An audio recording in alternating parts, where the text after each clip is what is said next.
Presentation by Magda Chlebus. Magda is a key person at the Research Director Group of EFPIA. This is the group who is really conducting the EFPIA contribution to IMI. And as you understood, one of the characteristics of IMI is that indeed we are following closely the priorities of the industry. And for call 4, we got a series of suggestions from FPR. We are currently finalizing the topics for call 4, but Magda is today in a position to tell us indeed what the essential content of these call 4 topics will be. So the floor is yours. Thank you very much, Michel. Good afternoon, everyone, for those brave who stayed here until the very end, and probably the most motivated to participate in future calls. So it's really my pleasure to present a few characteristics of the future calls. This talk is given actually on behalf of the chairman of the Research Directors Group at EFPIA, Peter Andersen from Lundbeck, so I'm just the messenger. I'm not a scientist, I would not reply any of the detailed scientific questions, but there are enough scientists in the room to help with the technical detail if necessary. It would be sort of a pre-marketing of the Call 4, because Call 4 will be launched in June. You would have over holiday period to actually prepare the proposals. So we are trying to already now say as much or as little as you wish as possible, to allow people to at least know the flavor of what would be in the calls. And also to reassure those who ask questions about how about pediatrics, how about Parkinson, exactly this would be part of the future calls, or is at least under discussion. So as you see, we are very receptive also to what we hear. This had been on the agenda and it would be discussed further. I was given actually a slot of about 15 minutes, so I'll try to do in 15 minutes almost the impossible, mission impossible, to tell you about 7 projects. You've seen this slide before in the presentation of our Director General, Richard Beckstrom. This is about the drug process, and indeed, first call we're here, and we want to expand to go through the whole value chain. So that's really what we are trying to do, and for doing so, it was important to look across all IMI until the end of its lifetime, not just to look call by call, but to see what kind of project in order to cover this whole value chain to secure consistency and to make sure that we don't miss any important point, like the pediatrics, for example, that they are really considered in the project. So today I will tell you a few words just about call 4, but there would be more coming. So how to secure this consistency? Here is how the idea of big themes has emerged. And big themes doesn't mean very expensive projects. It means overarching themes which make it possible to secure consistency and also to go across the whole value chain. So in a way, we've clustered everything that we got in the pipeline for the moment, and as I said, we are looking across all lifetime of IMI into 5 thematic clusters, some of which would contain big projects, some of which would contain medium-sized projects, like the ones that we have in calls 1 to 3. These 5 clusters is EU Medical Information System, Chemistry, Manufacturing and Control, Technology and Molecular Disease Understanding, Taxonomy, and Regulatory Matters and Health Technology Assessment as well, because this is part of the whole pharmaceutical value chain. And this would also make it possible for us to reach out to a broader range of stakeholders and to have this closer collaboration with regulatory authorities, as mentioned by the previous speakers. And as you see, this is also consistent with the scientific research agenda that is being developed currently. So consistency and making sure that we cover all possible stages of drug development and that our projects are not just covering one particular small area, but can be useful for the whole drug development. So now how it is translated into call 4. You would recognize 3 clusters here, which doesn't mean that the 2 other clusters would be forgotten, It's just that we have the projects that were most mature for early call in June have been identified first, and it happens that these cover actually these three overarching themes. So EU Medical Information System, and under that you would see building the European Medical Information Framework, and I would say a few words about it, and ethics, European Translational Infrastructure and Knowledge Management. Under chemistry, manufacturing and control, you would find delivery and targeting mechanism for biological macromolecules, in vivo predictive biopharmaceutic tools for oral drug delivery, and sustainable chemistry, to take care also of, to connect dots, as our Director General says, also with the environment and other concerns that need to be addressed. In Cluster 3, technology and molecular disease understanding, here the stem cell project, and understanding and optimizing binding kinetics in drug discovery. As you see, there is a wide range of projects, some of them being big projects, some of them being smaller projects, but the objective is to look at each and every aspect of drug development. Now, 7 slides would follow.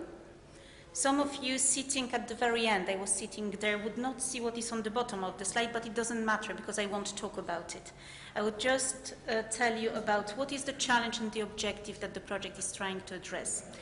And if you want more information on the challenges and on the deliverables, some of this pre-marketing information is already available on the IMI website. So I would flag this here because I only have still about 7 minutes, so I would do that now. I would just flag the challenges of the 7 projects. And for the rest, I encourage you to look at the website of IMI. So let's start with European Medical Information Framework. Very important. You heard also in the context of today's conference discussion, the whole program. This is about 2 things, really. The challenge that needs to be addressed, as you heard several times today, is that there is already plenty of data that exists about patients, but they are dispersed, and using them in drug development is a difficulty. So when we want to use this data in a good way, exploit them, and target the right groups of patients, we need to establish a framework that allows that. This is about the European Medical Information Framework. This is really the challenge that we're trying to address. But it's not just about building an infrastructure. The IMI would be complemented, so the framework itself would be complemented by 2 disease-specific projects, which would actually give a proof of concept. We would see if this infrastructure works when we put data into that. And these 2 projects would be about metabolic complications of obesity and about Alzheimer's disease and dementia. So there is something, as I said, infrastructure plus 2 other components that would provide proof of concept. We try to be practical and to have concrete deliverables and be sure that we obtain a tool that could be used at the end of the day. So that's about IMI. The other project, which is also in the area of knowledge management, is the ethics. And this is about lack of infrastructure and information support for translational research. Again, how to better exploit data that are being produced and generated. That's the challenge that we are going to address. And it's not just about IMI projects. It's also about other collaboration. So it's really creating things, creating tools that would help beyond IMI, that are tools for the future. The third type of project is no longer in knowledge management, but it's about improving tools. And let me just check my little notes here. Okay. The issue is that the biological molecules today offer the solutions where the traditional chemistry has failed. However, the problem that we face today is to get them to the body and to the target in a sufficient quantity. That's really the challenge that this project would address, and that's the objective of that. So here we are talking about improved research methods and optimization, so gaining greater understanding of exploitable transport and target systems to aid the delivery of large biological molecules. That's what it is about. That's the challenge to address. The next one, again, is about productivity. It's about improving tools, not that much about knowledge management. As you see, IMI is not just about knowledge management, although the knowledge management component is extremely important. This is what set the background for a better understanding, saving costs, saving time. So it is not about undermining the value of knowledge management projects, quite the opposite. They are extremely important. But IMI is also about improving research methods, improving tools, approaches, and methodologies. So here, about oral drug delivery, the challenge that is to be addressed here is really improving absorption. Optimize absorption, address the formulation bottlenecks, which is an important challenge in the drug development, and improve accuracy and predictivity of the research toolbox. So it's about improving the methods of research as well. Next project about sustainable chemistry, delivering medicines of the 21st century. Sustainable chemistry, better production methods, addressing the environmental challenges. This is something that haven't been done before in IMI. Of course, there are discussions about sustainable chemistry for years. It is very good that IMI is reconnecting with this challenge because it is also about ultimately saving costs and making the whole process more rational and greener. So an important point, with concrete deliverables for the society as well as for the pharmaceutical industry. Another big project with big potential, and again, IMI is probably not the only place where stem cell research is being assessed, but there are some novelties here, and the approach is different, otherwise this project wouldn't be considered. The challenge that this IMI project about induced pluripotent stem cells is trying to address here is better exploitation and use of the full potential that these induced pluripotent stem cells can offer. So one is improving research methods, making sure that we can exploit all the potential of these stem cells, but the other is also to make sure that we can have access. So it is about creating an access infrastructure where both the applied and the fundamental research would be able to access good quality stem cells for research, as said, both for industry, for universities. So two objectives here, and quite a unique, therefore, project for the future. The last project, number 7, and I think I'm following the time that I have. Okay, thank you, Michelle. The last project, project number 7, understanding and optimizing binding kinetics in drug discovery. Again, I'm taking my little notes here. So the challenge that is to be addressed is to develop a systematic approach to understand the kinetics of binding to reduce attrition rate. So very important for the industry, but also very important fundamental knowledge to be developed here that doesn't exist now. Again, another unique project, an issue that haven't been addressed before.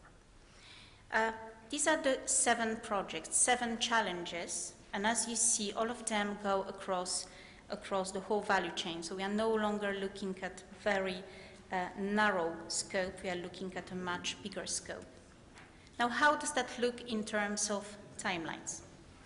The calls are now being, the topics, the texts of the calls for expression of interest are being finalized. Magali Puano from IMI would tell you more about it. What is important is that the calls would be launched on the 15th of June. Magali would tell us about the date for the deadline for applications, because I heard September. I think it's now October, isn't it? It's October. So that's another important date to remember. And the third date to remember is the project start, which would be only about mid-2012. But in between, you would have this 2-step evaluation and negotiations. So 2 dates for the moment to keep in mind, because there would be holiday period in between, the launch of the project 15th of June and the application on the and the applications 15th of October. Thank you very much. So 2 dates to remember. So help us with the pre-marketing and disseminate this information as well through your own channels. This is extremely important that we get as many good applications to address these challenges as possible. So in summary, and to conclude, the projects that you would see and the vision for all the calls that remain is to work across the whole value chain, across all stages of drug research and development. You would see big themes that focus on areas that would improve efficiency across all R&D rather than just one specific therapeutic area. I would also like to insist that the projects that have been chosen were also chosen because they require a real collaboration. This is where the companies alone would not get any results, and this is where the beauty of IMI is as well. These projects are where we would all benefit. There is real win-win from opening collaboration across companies, but also opening to external stakeholders. Finally, the 2 dates to remember, the launch of the call, 15th of June, and deadline for expressing interest applications, 15th of October. So please help us also with the dissemination of this information. And with that, thank you very much for your attention.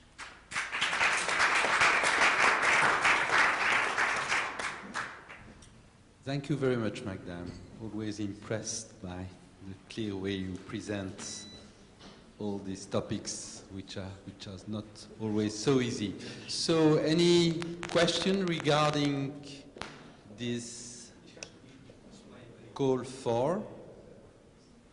What I would like already to tell you for those who are interested, and please convey this information, we will have further activities, obviously, to communicate about this call for. There will be an open info day, probably on the 17th of June, and there will also be a series of webinars which will be organized by our scientific officers on each of these topics in the weeks to come. Yes?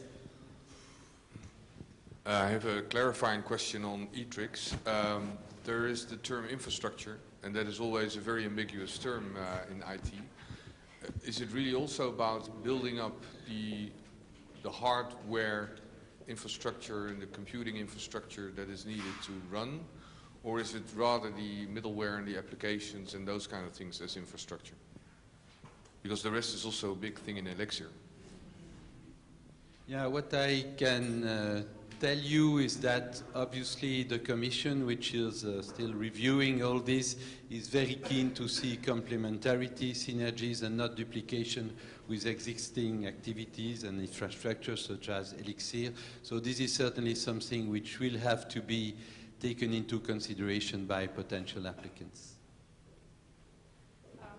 Actually, Bart Nieuwenhuizen is here. Perhaps you could answer that question, whether the infrastructure part is really more dealing with the middleware and whatever. Well, really, I'm not involved in e-tricks, but... No, I meant email. Sorry? Question was the question was for e-tricks. Oh, sorry. Yes, for e-tricks, it's really the software and setting it up in the cloud in a consistent manner with the standards that go with it to load data, a curation service, etc. So yeah, it's the whole IT environment. Thank you. Any further question? Again, additional information will be available also, obviously, on our website. So just to close this long afternoon, for those of you who are interested in what has to be done to be successful in applying for a consortium, we will have a discussion with indeed successful applicants from previous calls. So, and we will also have our legal manager, Magali Poineau, who might draw your attention to specific aspects. So perhaps we can ask now Ferran to join us, and Jorge Villacien, Matt Aldrich, and